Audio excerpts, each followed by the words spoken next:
Your name is? My name is Wyatt Kemp. How do you feel about being on Survivor Bloomsburg? Both nervous and excited. Nervous on the fact I don't know what's going on mainly, but excited about maybe winning. Okay. So are you confident about playing against all these other survivors? I mean, looking around the room, I hear there's people who've done this multiple times. I hear there's even the winners coming back from last year. So I feel like as a first year, I'm automatically at a disadvantage, but to be honest, I'm not going to let that hold me down. I just got to push through and just go with the flow, man. So you're over there conspiracy. So what's going on in your brain right now? I don't know. He said there's always clues, there's always hints. What I'm looking right now is correlation somehow. These numbers going by 12, and there's also colors that are the team name, or the team colors. It makes no sense. And plus, if it was going by, at first when I first saw this, I'm like, it's probably going by year of Survivor. But I'm like, there's no way Survivor was in 1920. So I started looking over there too. It says 2040. That's when I started doing it. Me and like this other person, started doing the math. We're like, 12. I was like, oh, it's by 12. We're just going by 12s.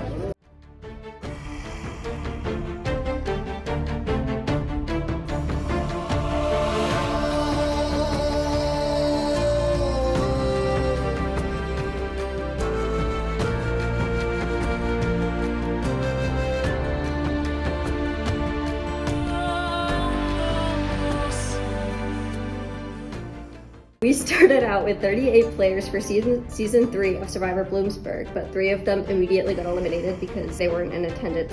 What were your initial thoughts when you realized the cast size has been reduced to 35?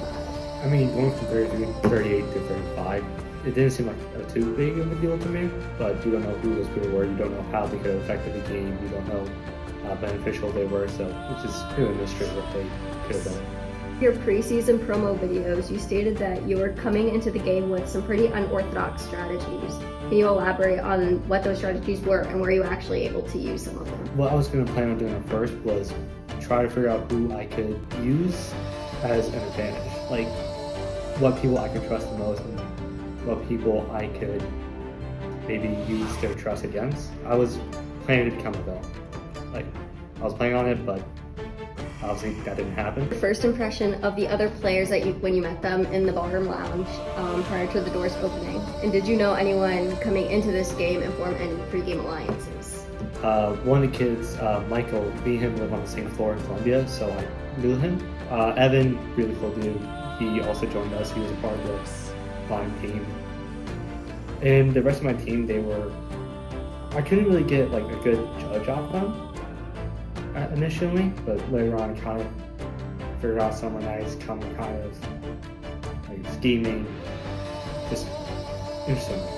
The first activity was the island hopping, where you had 30 seconds to get into trios standing in various hula hoops. How did you decide where to go, and how did you feel about in the lime green trio with Michael and Evan? I thought it was a good trio. Evan, us 3 built the first suit we see, since we kind of had a basis of knowing. We were hoping that all 3 of us would be a good team. In Immunity Challenge 1, you got out pretty early in one of the first 3 rounds with the bamboo stick drop and catch.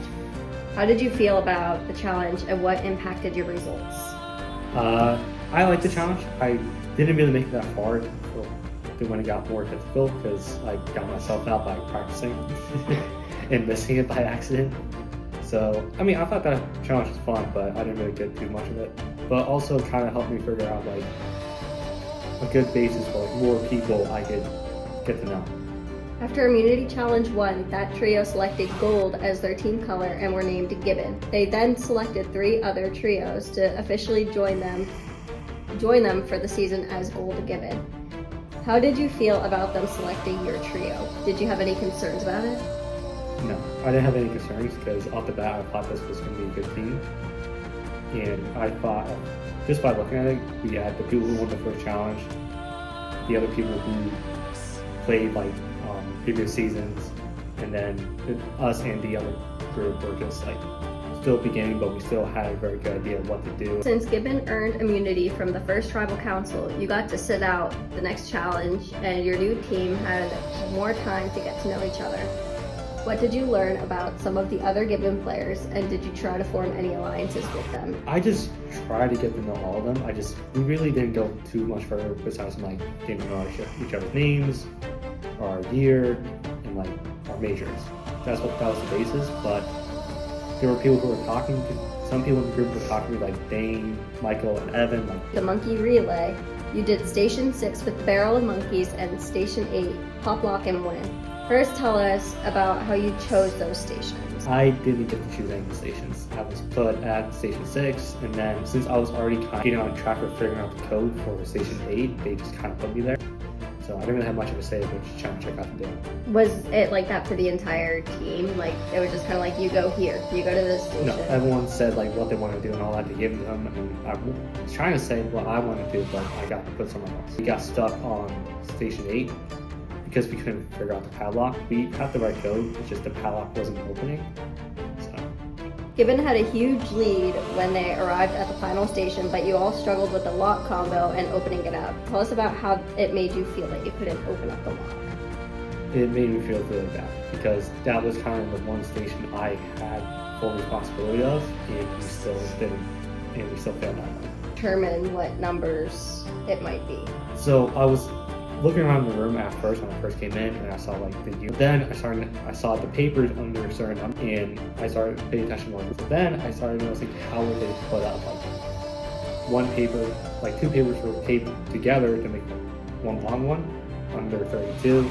Then there was two more that was like apart on 96. So I was like, this has to be something. Were you concerned after that lock issue that you'd be on the chopping block at Tribal? If so, what did you do to try and persuade others to vote differently? I knew this, I was getting voted out, like instantly, because I kind of put two together. I was the one that barely did anything, I had no choice to. And the one station I basically had to do, so I kind of knew basically I was on the chopping block. I tried making a case for other people to get voted, but it just wasn't working. Everyone's mind was kind of made up. You went to Husky Island and competed against Hayden from Maroon Ukari.